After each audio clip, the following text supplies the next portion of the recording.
আসসালামু আলাইকুম। আশা করি সবাই ভালো আছেন। আজকের এই ভিডিওর মাধ্যমে আমরা শিখব সময়কে কিভাবে ইংরেজিতে বলতে হয়। মনে করেন আপনাকে কেউ প্রশ্ন করলো এখন কয়টা বাজে, অর্থাৎ হোয়াট টাইম ইজ ইট, অথবা হোয়াট টাইম ইজ ইট নাও। সেক্ষেত্রে আপনি সময়কে কিভাবে ইংরেজিতে বলবেন তাই আমরা এই ভিডিওর মাধ্যমে শিখে নেব। মনে করুন এখন 7টা বাজে, সেক্ষেত্রে আপনি বলতে পারেন ইট ইজ 7 o'clock।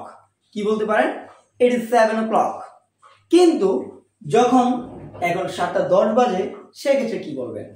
সেক্ষেত্রে আপনি বলতে পারেন ইটস 7:10। ইটস 7:10। কিন্তু একইভাবে যখন 7:15 বাজে সেক্ষেত্রে আমরা কিভাবে বলতে পারি? এটি স্ট্যান্ডার্ড করে বলতে পারি ইট ইজ 7:15। It is 7:15। এখন 7:30 বাজে, ইট ইজ 7:30। It is 7:30। এখন 7:45 বাজে, অর্থাৎ 8টা বাজতে 15 মিনিট বাকি। যখন বাকি অর্থে আপনি বলবেন তখন টু দিয়ে কাজ করতে পারি আমরা। It is 7:45। It is 7:45।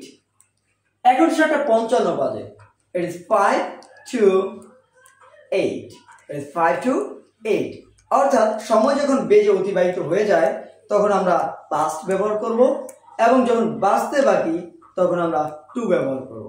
আশা করি আপনারা এই ভিডিওর মাধ্যমে উপকৃত হবেন। ধন্যবাদ সবাইকে।